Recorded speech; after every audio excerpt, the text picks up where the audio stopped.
Dans Demain nous appartient, après l'agression de Béatrice, Sarah et Roxane sont bien décidées à prendre de court le coupable tandis que Jack et Ryan sont piégés par Victor. De leur côté, Judith et Jordan se déchirent pendant que Didier a une longueur d'avance sur la police. Mardi 8 août dans Demain nous appartient. Sarah se lève aux aurores bien décidée à trouver la boîte déterrée qui pourrait être la cause de l'agression de Béatrice. Tandis qu'elle se précipite chez sa mère afin de la dénicher, Roxane s'occupe de fouiller la villa des Reynaud, en vain. Pendant ce temps-là, CIST panique à bord pour Angélique et Didier bien décidé à retrouver également le précieux contenant. Le compte à rebours est enclenché, tandis qu'un illustre personnage de la série va bientôt faire son retour. Demain nous appartient, Jack et Ryan manipulés par Victor au spoon, si Romy fait grise mine à cause de son infructueuse recherche d'emploi, Ryan fanfaronne. Il explique à sa mère avoir trouvé un travail dans la maintenance au sein d'un domaine viticole. La jeune femme comprend alors que c'est Victor qui se cache derrière cette embauche.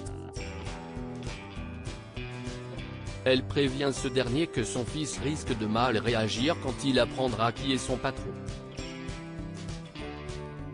Mais Ryan n'est plus occupé à jouer un jeu dangereux avec Jack en insinuant que Diego, son nouveau collègue le drague.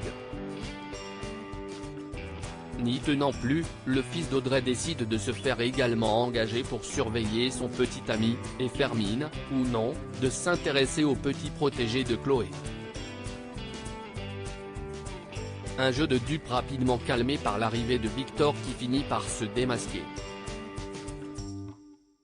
Irrité par l'identité de son responsable, Ryan n'hésite pas à le prévenir que ce n'est pas en offrant un travail au fils de sa prétendante qu'il obtiendra ses faveurs. Une prévention qui ne semble pas inquiéter l'homme d'affaires. La tension risque vite de monter entre ces deux-là, alors qu'un acteur de la série vient tout juste de se marier. Demain nous appartient, Jordan prêt à quitter Judith. Oma, Jordan prêche le faux pour savoir le vrai.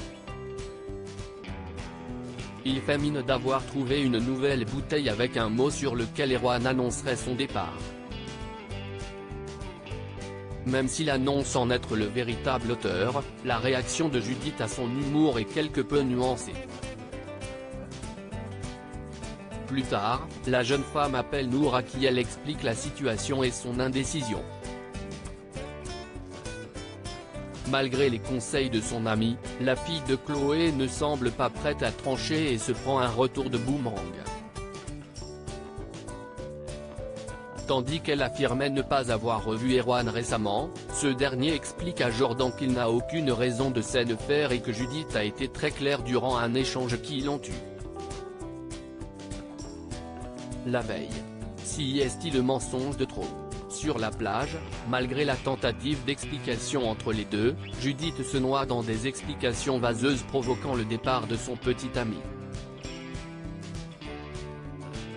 Va-t-elle réussir à sauver son couple d'une fin programmée?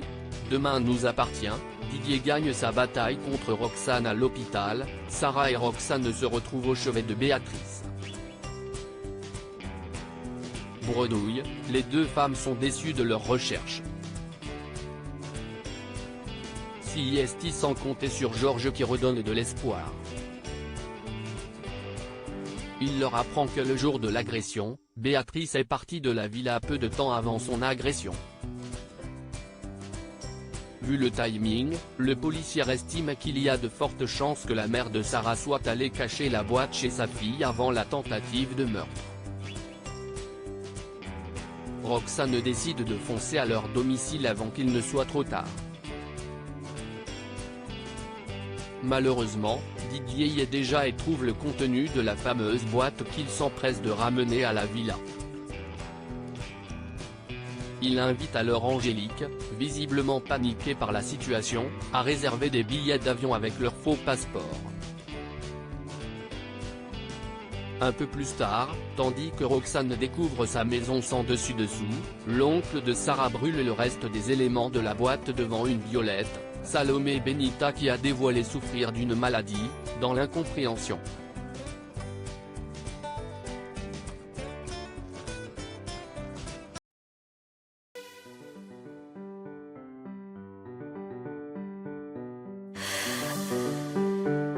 나